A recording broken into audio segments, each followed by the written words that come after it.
네, 풍수라면 돈이 보인다. 일상생활에서 손쉽게 실천할 수 있는 풍수 지침서, 돈 버는 풍수여행. 오늘 첫 코너는요, 바로 풍수로 풀어보는 청기누설 풍수비급 시간으로 출발을 해보도록 하겠습니다. 자, 오늘 이 시간에는요, 음양오행설의 모순과 허실에 대해서 이야기를 나눠보도록 하겠습니다. 방송 보시다가 궁금한 점 있으신 분들은 주저하지 마시고 서울지역번호 02-797-8100번으로 전화를 주시면 되겠습니다. 자, 오늘 함께 해주실 분 소개해드릴게요. 동양미래 예측학 박사 소재학 박사 자리해 주셨습니다. 안녕하세요. 안녕하세요. 반갑습니다. 네, 반갑습니다. 자, 오늘 저희가 음양오행설의 모순과 허실 다섯 번째 시간이죠. 그렇죠. 어떤 게 이루어질까요? 네, 이제까지 우리가 음양오행설을 얘기했습니다. 네. 자, 시청자 여러분들, 음양오행설 지금까지 벌써 4번에 걸쳐서 얘기를 했지만 이 내용들이 조금은 좀 어렵다고 느낄 수도 있습니다. 그런데 지금 시점에서 한번 이걸 짚을 필요가 있습니다. 우리가 음양오행설에 대한 어떤 원리, 기본적인 것, 즉 재미가 아니라 원리를 정확히 이해할 때 우리가 실제 음양오행설의 유용성도 알 수 있고 그리고 모순도 어디까지인지 알 수 있고 허실도 알 수가 있습니다. 우리 조금 아까 이제 처음에 박상현 아나운서가 처음에 이랬습니다. 웃어라. 웃으면 건강이 좋아진다. 네. 그러는 그거죠. 네네. 모든 병도 치유되고. 자, 그러면 과연 사람 중에서 타고난 선천적인 습성 중에서 많이 웃는 그런 특성을 가진 그렇게 타고난 사람이 있을까? 예, 이것을 오행으로도 설명이 가능한 겁니다. 그래요. 오행 목화 토금수 중에서 화의 개념. 이 화라는 건 뭐냐? 화내는 것도 화일 수 있겠지만 그걸 떠나서 화의 개념이 우리 이제 또 설명은 오늘 이제 그런 것들도 설명을 해 나가겠지만 네. 사람으로 칠 때는 이제 막 이제 청년기, 청소년기처럼 이제 아에서 아동기처럼 이렇게 어린애에서 아무것도 모르는 어린애에서 자기 표현을 하면서 세상의 어떤 신기한 것들을 바라보는 시기. 신기하고 재미난 게 많으니까 놀래기도 하고 소리도 지르고 우리 젊은 특히 소녀들은 감성이 예민하잖아요. 네네. 조금만 뭐 있으면 까르르 웃기도 하고 그냥 막 놀래기도 하고 이렇게 바로 그런 모습. 이게 화의 단계입니다. 그래서 우리 부동산 TV 시청자분들의 주요 대상이 청년과 아동이나 소년은 아닐 겁니다. 그렇죠? 그렇죠. 그럼 이미 화의 시기를 지난 분들입니다. 즉 웃음이 많이 없어진 분들일 수 있다는 얘기입니다. 이제 그래서 이제 다시 화의 시기, 웃음을 많이 더 찾아준다라면은 젊은 시기로 더 돌아갈 수도 있고, 네. 진짜 젊어지기도 하고 피부도 고와질 수 있을 겁니다. 자, 예. 그래서 박사님 피부가 그렇게 좋으신 건가요? 그런 면도 조금 있죠, 해가지고. 네. 우리가 좀 이따 아까 또 그런 주제도 됐었는데요. 뭐 이 장비들도 너무 이렇게 열이 받아 있으면 네네. 열을 식혀서 끈다가죠. 사람이나 장비나 열을 받아서 좋을 게 없습니다. 이게 우리가 화가 미친다, 화가 너무 하면 안 된다 이렇게 얘기합니다만 그 열의 문제도 또 한 가지 이제 목과 화의 중간 지점이 있는데 그런 것도 타고난 것들이 있습니다. 어떤 사람은 조금만 뭐 해도 화부터 먼저 내는 사람이 있습니다. 욱해서 소리를 확 질러대는 사람이 있고 네. 어떤 사람은 절대 화를 안 냅니다. 그 사람한테 별로 안 내고 대신에 뒤끝이 긴 사람이 있습니다. 아하. 이 화를 내는 사람은 뒤끝이 좀 짧고 화를 잘 안 내는 사람이 뒤끝이 길고 꼭 그런 건 아니지만 그런 유형들로 나눠질 수 있습니다. 그래서 음양오행 이 내용만 정확히 알아도 사람들의 특성을 구분할 수가 있습니다. 네. 아마 이번 시간 다음 시간 넘어가면서 이제 오행형 사람들을 오행형으로 나누는 방법들에 대해서 아마 얘기를 해나가게 될 겁니다. 네. 그럼 음양오행 이제까지 해왔지만 한번 봅시다. 음양오행이 왜 중요한가요? 음양오행에는 두 가지 측면이 있죠. 음양 시간에 들었죠. 세상 모든 건 첫째 두 가지, 음으로 양으로 네네. 두 가지로 구분이 주로 된다. 그래서 음양오행에서는 또 이것도 두 가지 측면으로 구분될 수가 있습니다. 그중에 하나는 뭐냐? 철학적 관점.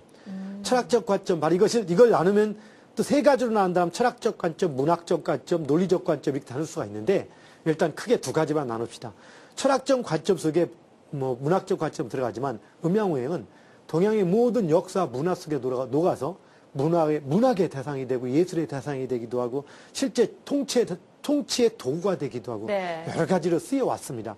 이것들은 어떤 규칙이라기보다는 신비 내지는 하늘하고 결합돼가지고 그래서 실제 우리가 동양의 역사 여러분 동양의 역사라든가 동양의 문화라 얘기한다면 어떤 문화입니까? 바로 우리의 문화인 겁니다. 우리가 동양입니다. 그래서 동양의 문화 어찌 보면은 우리 대한민국이 지금은 민족의 이동에 의해서 이렇게 어찌 보면 우리나라가 우리 전 동양의 핵심이기도 하지만 대륙에서 볼 때는 끄트머리라고 볼 수도 있습니다. 그렇죠. 뭐 극동이라고도 표현하긴 하는데요. 그렇지만 우리의 문화의 중심이 원래는 우리 민족의 중심이 대륙이었다는 설도 있습니다. 지금 어쨌든 그래서 동양 문화, 우리가 우리의 뿌리나 과거를 알려면 동양 문화를 이해해야 되는데 동양 문화를 이해하려면은 음양우행설을 모르고는 이해할 수가 없습니다. 아하. 예, 그래서 음양우행설을 알아야 되는 게 한 점. 이것은 철학적 관점입니다. 근데 여기에 그러다 보니까 문학과 예술이 들어가다 보니까 문학이나 예술이 논리적이고 학문적인 거라보다는 약간 추상적이고 현학적인 게 많습니다. 네. 그러다 보니까 신비하고 물들어서 약간 그런 쪽으로 가 있고 그래서 논리적 사유를 갖거나 현대인의 합리적 사고를 가지신 분들이 이런 부분들을 보다 보면 아니야라고 하는 게 있는 거고. 근데 여기에 또 중요한 게 있습니다. 바로 논리적 측면, 규칙적인 측면. 사실은 제가 이제 동양 미래학자이면서 미래예측학 박사죠. 네네. 미래예측을 할 수 있는 것은 바로 그 어떤 틀이 있기 때문에 가능한 겁니다. 규칙적인 틀. 구구단이 있기 때문에 우리가 수학 계산을 할 수 있듯이 바로 음양오행이 그런 겁니다. 이 규칙적인 틀의 역할을 하는 겁니다. 그래서 음양오행 이것만 안다라면 무슨 얘기냐? 쉽게 말해서 음양오행은 이제 규칙적인 틀을 본다라면은 우리의 시간의 흐름, 역사의 흐름, 시간의 흐름, 사회 변화의 흐름, 그 시대의 사유의 틀을 가지고 얘기한 겁니다. 근데 가장 대표적으로 시간의 흐름이 뭐죠? 변화를 얘기하는 거죠. 네네. 우리가 변화라고 합니다. 변화? 변화. 나이를 먹는 것도 변화? 그렇죠. 이것도 변화. 제가 이렇게 있다가 손을 이렇게 움직이는 것도 변화가 될 수 있을까? 동. 그럼 잘 보시면 변화나 동이라는 개념은 시간의 흐름하고 전제가 됩니다. 네. 시간이 멈춰있다면 변화가 있을까? 없죠. 그러니까 이대로 그냥 있는 겁니다. 그렇죠? 입술이 움직이는 것은, 말이 한다는 것은 시간이 흘러가기 때문에 가능한 겁니다. 네네. 바로 시간이 흘러간다는 것. 즉 시간이 흘러가는 거에 따라서 변화되는 모습에 대한 표현. 이것이 음양오행인 겁니다. 근데 이것들의 원리 모르고 신비를 접근하다 보니까 문제가 되는 거죠. 그럼 그걸 구체적으로 어떻게 어떤 사람은 음양오행 할 때 전 우주의 대법칙 얘기합니다. 그렇게 볼 수도 있습니다. 철학적 의미를 포함한다면. 그런데 물론 우주도 마찬가지겠지만 좀 현학적 실질적으로 구분한다면은 제가 얘기하는 이 모든 것들은 지구의 공전과 자전을 지속하는 한, 태양을 중심으로 자전과 공전을 지속하는 한 성립되는 법칙, 네. 혹은 태양을 중심으로 공전과 자전한 속에서 성립되는 법칙이라고 표현할 수 있습니다. 그럼 여기서 봅시다. 시간이 잘 봅시다. 시간이 뭡니까? 시간은 흘러가는 건데 우리가 시간의 흐름을 어떻게 느낄 수 있을까? 어떻게 느낍니까? 변화를 통해 느끼는 거예요. 그렇죠. 행동의 변화를 통해 느낄 수도 있지만 우리 원시시대 이런 사람들이 느낄 수 있는 것, 가장 오래전 느낄 수 있는 것 뭘까? 바로 그것이 뭡니까? 가장 크게 느낄 수 있는 변화. 해가 뜨고 지는 네, 것. 낮밤이죠. 그렇죠. 예. 그래서 사실은 그게 음양이었던 개념이라 네, 하죠. 네. 그래서 낮과 밤의 변화. 근데 낮과 밤의 변화가 뭡니까? 결국에는 시간이 흘러가면서 낮과 밤의 변화가 생기는 거죠. 근데 그걸 우리가 조금 더 구체적으로 떠들어 보면은 시간이 흘러가는 게 결국에는 지구가 돌고 있는 거죠. 그렇죠. 자전과 네. 공전하는 겁니다. 그래서 작은 자전을 통해서 하루에 한 번씩 해가 뜨는 것. 그래서 세상 동양 역학의 모든 시점, 원점, 기준치는 바로 한 자전인 겁니다. 근데 이 자전인데 이걸 잘 사람들이 느끼지 못해요. 즉 시간은 많은 시간의 단위가 있습니다. 1년도 있고 6개월도 있고 배꼽 시계에 따른 몇 시간도 있고 네. 일주일도 있고 있지만 우리가 예전 원시 시대부터 지금까지 누구나 느낄 수 있는 시간, 아무것도 몰라 느낄 수 있는 시간, 그게 뭡니까? 바로 해가 뜨고 지는 것. 그거는 아무것 몰라도 그냥 압니다. 해 떴구나, 졌구나. 그래서 이것이 가장 기본의 단위입니다. 그리고 시간을 따지는 가장 경계가 되는 기본 하루. 하루가 모여서 7번이면 일주일이 되는 거고, 네. 그 다음에 30번 정도면 한 달이 되는 거고, 그러다가 큰 해가 봄, 여름, 가을, 겨울이 변화되네? 이게 1년을 느끼는 겁니다. 한 달은 어떻게 할까? 뭐, 목성의 주기 변화 뭐 이렇게 얘기를 하지만 잘 보다 보니까 이게 변화가 해가 뜨거지는 거 말고 우리 원시시대 보니까 뭔가 느끼는 게 또 있어요. 하늘에 태양 말고 또 뭐 있죠? 달이 있죠. 빙고, 달이 있습니다. 네. 이놈의 달도 왔다 갔다 하는데 보니까 달이 보름달이 됐다, 보름달이 되는 그런 시간들이 보니까 대략 한 30일 전후가 되더라 이겁니다. 1년을 보니까 이것이 대략 12번하고 조금 더 되긴 하는데 12번 정도 돌더라 이겁니다. 그래서 우리가 그러면은 이렇게 한 바퀴 도는 걸 구분해보자 해서 달이라는 개념을 만드는, 네. 달이라고 쓴 겁니다. 근데 중요한 것은 달이라는 개념을 썼지만 우리는 이제 두 가지를 생각하면 내나 사람들이 과연 기준을 동지, 해가 가장 짧았다가 가장 다시 짧아지는 시기까지의 기간을 치려면 365일 정도가 되는데 달로 치면은 1년을 돌 때 달은 그러니까 한 달이 대략 29.5일 정도가 됩니다. 이게 실제 참 달이 한 바퀴 도는 게 29.5일이에요? 네. 맞아요? 30일이에요? 30일 29.5일? 이게 원래는 네. 사실은 달이 지구들 한 바퀴 도는 것은 27.5일 정도면 돼요. 어. 그런데 왜 29.5일 한 달이나 치느냐? 근데 우리는 그 행성월, 항성월이라고도 항성월, 상망을 이렇게 표현하는데 네. 항성월은 멀리 있는 항성을 기준으로 해서 절대적으로 도는 걸 얘기하는 거고 상망월은 뭐냐? 달이 보름달이 됐다가 다시 보름달이 될 때까지 초성이 됐다가 다시 초성이 됐다 우리가 느끼는 거죠. 그러다 보니까 우리가 느끼는 것은 대략 29.5일. 왜? 달이 지구 주위를 돌 때 지구도 태양과 동시에 이렇게 한 바퀴씩 좀 돌아가다 보니까 이 달이 한 바퀴 돌아서 다시 그만큼 올 때까지의 시간이 조금 더 돌아갑니다. 그래서 29.5일. 그래서 대략 요 정도로 치면은 1년에 65일이 아니라 354일 정도 되면은 달은 12바퀴를 돌아요. 네. 그래서 여기서 열흘 정도, 열흘 차이가 생기다 보니까 우리가 3년 정도면 한 달 차이가 생기죠. 우리가 그래서 3년에 한 번씩 윤달을 집어넣었다가 음력에다가 윤달을 집어넣는 겁니다. 어허. 근데 이게 중요한 건 뭐냐? 이걸 조금 짚고 넘어가야 되는데 1년 365일을 그냥 달이라고 끊었지만 실제는 자, 태양을 기준으로 하냐, 달을 기준으로 하냐, 우리 역사가. 근데 모든 삶은 달을 기준으로 할 때 한 달 한 달 편하지만 네네. 농사를 짓기 위해서는 달을 기준 갖고는 안 되는 거예요. 그럼 뭐 갖고 해야 돼? 태양을 기준으로 해야 돼요. 그러니까 365일을 1년을 가지고 12번으로 끄는 것은 네. 12번을 끄는 것은 그 양력, 음력으로 칠 때는 그냥 딱 그 30일로 이렇게 끊지만 실제는 조금 더 30일이 넘게끔 끄는 겁니다. 그렇게 해서 만드는 것을 24절기라 하죠. 아하. 이게 결국에는 12절, 24절기라고 이게 결국엔 양력이라고 합니다. 그래서 네. 양력, 정확히 말하면 달이라는 것은 달을 기준으로 한 것 같으면서도 달의 공전 주기를 동원해 가지고 태양의 주기를 끊어오는 겁니다. 그럼 이걸 왜 우리가 이걸 가지고 얘기를 하냐? 음양운행이 대체 뭔 소리냐? 바로 이겁니다. 그럼 가장 기본이 되는 하루를 낮과 밤으로 두 가지로 구분해 놓고 끊어 본 것이 음양인 거예요. 근데 지난 시간을 통해서 우리가 이제까지 음양설을 음양설이라고만 얘기했지만 뭐라 하겠습니까? 음양 외에 중이라는 게 들어가서 음양중. 하루를 줄 때 중이 들어가서 음양중 삼원론이라고 얘기했던 것인 거고. 근데 우리가 얘기할 때 삼원론인데 그냥 우리가 편하게, 즉 절대적으로는 삼이지만 보이는 것은 음양이다 보니까 네네. 음양이라고 얘기한다 했습니다. 상대적 관점이라겠죠. 그 다음에 오행은 뭡니까? 그럼 낮과 밤으로 하기에는 조금 불편하니까 이제는 조금 더 꾸려서 아침도 있고 낮도 있고 저녁도 있고 해서 이걸 5개로 나눴다. 이게 오행인 겁니다. 그럼 5개로 나눴는데 왜 행이라고 하냐? 이게 바로 뭐냐? 5개로 나눴는데 우리 지구는 멈춰 있는 겁니까? 도는 겁니까? 하다가 잠시 힘들면 쉬어갑니까? 아니요. 계속 움직이니까 네. 움직이는 모습, 움직이는 모습을 표현한 거다 보니까 행이라고 표현한 겁니다. 그래서 오행의 원래 군질적인 의미는 바로 우리가 느낄 수 있는 5가지 변화 현상입니다. 어떤 게 기인한? 지구의 자전 현상에 기인한. 아. 여기서 파생이 돼가지고 이리 빠져나가고 저리 빠져나가고. 그러다 보니까 옛날 사람들이 신비주의에 물들어 있잖아요. 많이. 그러다 보니까 하늘하고 연결시킵니다. 그래서 오행이 어디서 왔다? 목성, 화성, 토성에서 왔다. 옛날에는 목, 화, 토, 금, 수성까지만 있는 걸 봤고 네네. 천의 명은 발견되지 않았잖아. 안 보이지 않습니까? 그러니까 그게 다인 줄 알고 이제 그걸 얘기했던 거예요. 그러다 세월이 지나면 천의 명이 발견되니까 약간 혼란스럽긴 했죠.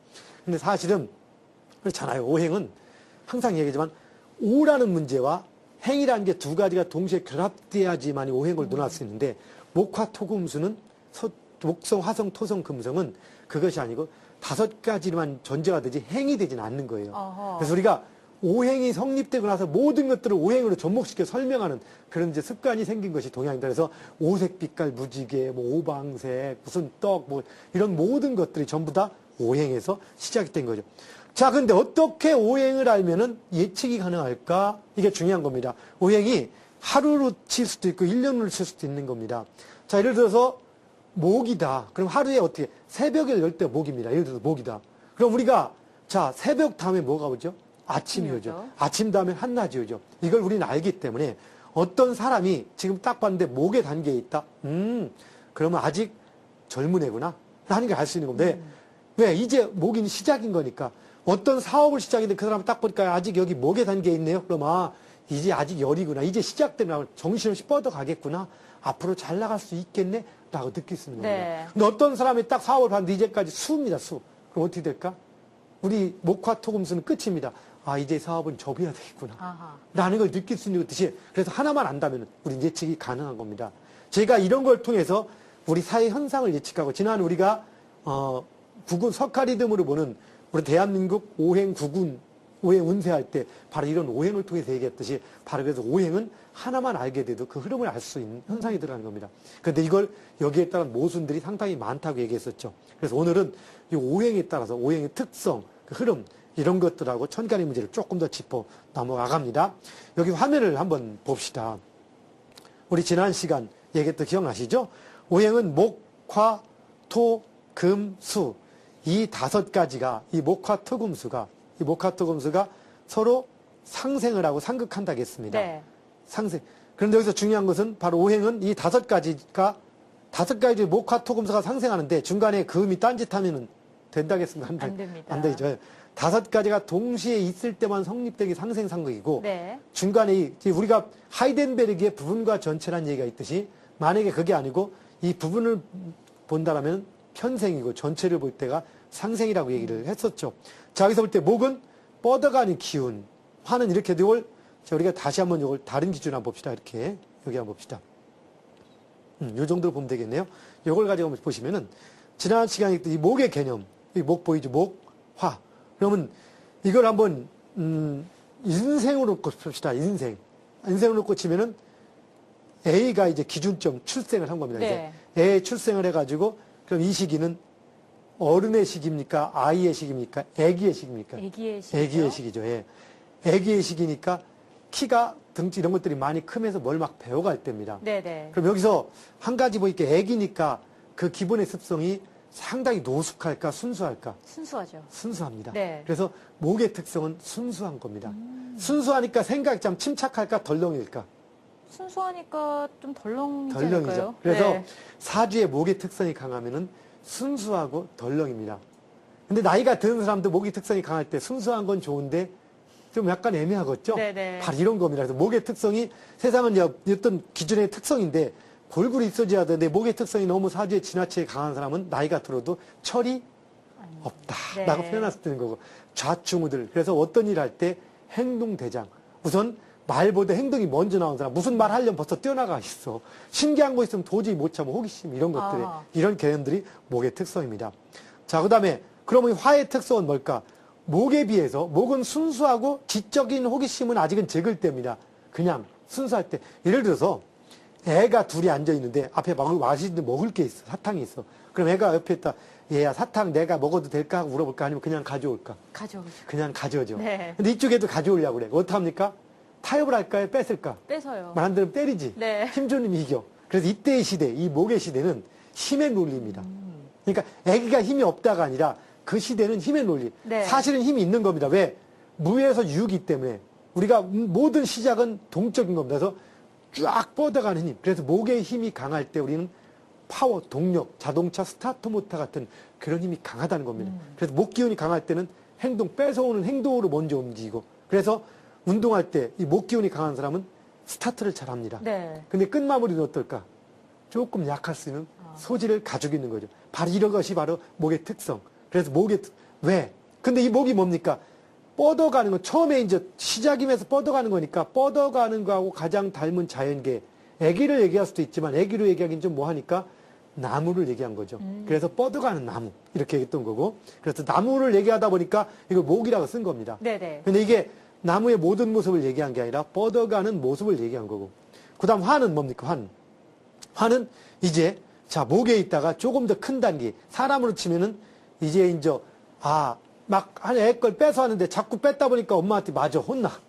아 이거 그냥 뺏으면 안 되는구나. 타협을 해야겠구나. 네. 라고 알기 시작하는 거. 그리고 아무거나 먹을 걸 먹었는데 이제 보니까 그 중에서도 맛있는 게 있네? 라고 알아가는 시기. 자 그러면서 세상을 조금씩 느껴가는 시기. 예를 들면은 초등학생을 넘어서 중학생, 지금은 이제 요즘 초등학생도 빠르죠. 초등학생, 중학생, 고등학생, 이런 시대 같은 시대가 우리가 화의 시대라고 볼 수 있어요. 네네. 왜냐하면, 자, 목이 있다가 처음에는 멋모르고 가다 보니까 세상에 하나씩 알게 되는 거예요. 자, 이게 아까 우리가 예전에 설명했듯이 이 목의 기운은 한쪽으로 한쪽 가다가 화는 우리가 지난 시간에 설명했는데 목은 직진이다가 화는 또 직진으로 가는 게 아니라 약간 옆으로 분산이라겠죠. 네. 그러다 보니까 막 달려가다가 속도는 줄어들면서 옆을 보면서 주변을 돌아봅니다. 그래서 야 구경도 하면서 신기한 거 많네 라고 느끼는 시기. 그리고 태양을 많이 받았기 때문에 좀 더 화려하고 밝은 시기. 화려하고 밝고 신기한 것.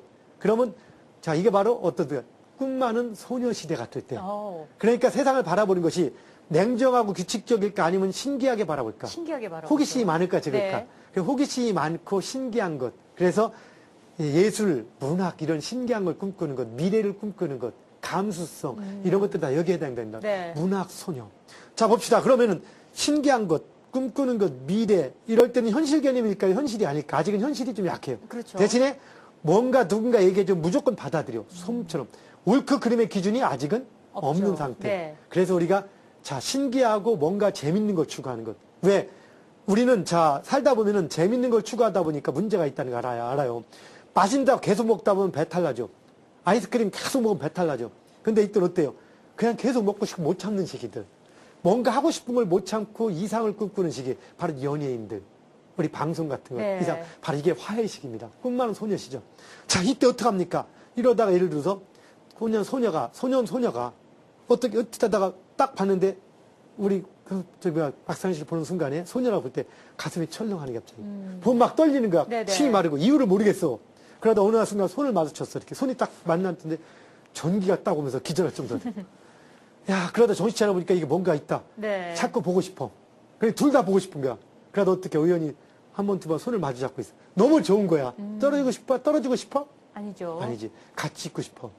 같이 있고 싶은데 집에서 허락해 안 해? 안 하죠. 안 하지. 그 어떻게? 도저히 안 되겠다. 우리는 사랑만 가지고 살겠어. 결국에는 둘이 도망가는 시기. 도망을 가면 이상으로 해서 가니까 너 어때? 너무 행복해. 처음에 살 때는. 너무 행복한데? 힘들어지죠. 조금 살다 보니 하루 이틀 며칠 살다 보니까 이제는 먹고 사는 문제가 생기는 거야. 이제 네. 처음엔 좋았는데 참 이뻐 보였는데 방구도 끼고 뭐 화장실도 가는 것도 똑같이 가고 침도 흘리는 것도 있고 이런 현실적인 모습을 보고 살아갈 때 문제가 생기는 느끼면서 이제는 심각해져. 이거 어떡하지? 아 어떡하지?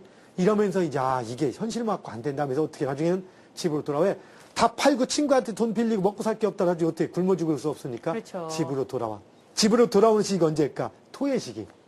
자, 그럼 어때? 이제 화는 뜬구름을 잡았어. 토는 어떻게? 뜬구름을 잡아보니까 어때? 이게 아니지? 네네. 그럼 어떻게 고분고분해지지? 세상을 보지. 그게 그게 아니구나. 그렇게 철없는 애들 보면, 야, 니들 아직 세상을 더 썰었다. 자, 우리가 돈을 쓸 때, 처녀가 이렇게 비싼 걸 삽니까? 아니면 시집가서 비싼 걸 삽니까? 사치를 누가 많이 합니까, 주로? 처녀가 많이 처녀가 하죠. 많이 하죠. 네. 시집 딱 가는 순간부터 바뀝니다. 현실적으로. 네네. 바로 이런 것들. 그래서 이 토의 시기는 현실의 길. 왜 그런 거 봅시다.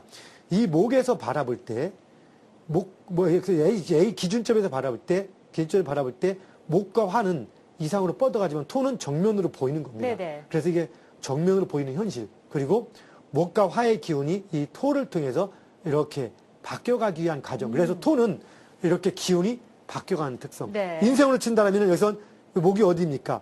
어린아이, 청년기, 그 다음에 여기는 중년기, 열심히 세상 살아가는 중년기. 이렇게 오행의 흐름들이 흘러가면서 각자의 특성들이 주어지는 겁니다. 네. 그래서 우리가 이 특성들, 예를 들어 누군가가 이제 화해직이다. 아니면 어떤 회사가 화해직이다. 이제 막 이제 꾸며지고 펼치고 이상도 느끼고 아이디어가 많이 떠오르겠다. 이제 앞으로 가겠다. 이런 걸 느낄 수가 있는 거죠. 네. 바로 이렇게 오행은 그 특성을 제대로 이해한다면 우리가 훌륭한 예측의 도구로 활용할 수 있고 또한 적성이나 선천적인 특성을 알 수 있는 도구로도 활용할 수가 있는 겁니다. 네, 오늘 강의 잘 들었습니다. 자, 여러분 박사님께서 해주시는 강의 어느 방송에서도 보실 수 없습니다. 오직 저희 RTN 부동산 TV에서만 시청 가능하신데요. 저희 내용 계속해서 궁금하시다 혹은 이전 내용들 보고 싶다 하시는 분들은 저희 RTN 홈페이지에 들어오시면 무료로 다시 보기 제공해드리고 있으니까요. 많은 시청 부탁드리겠습니다. 자, 오늘도 좋은 말씀 들려주신 소재학 박사님 수고하셨습니다. 고맙습니다. 네, 고맙습니다. 네, 이렇게 해서 지난주에 이어서 이번 주에도 음양오행설에 대해서 이야기 나눠봤습니다.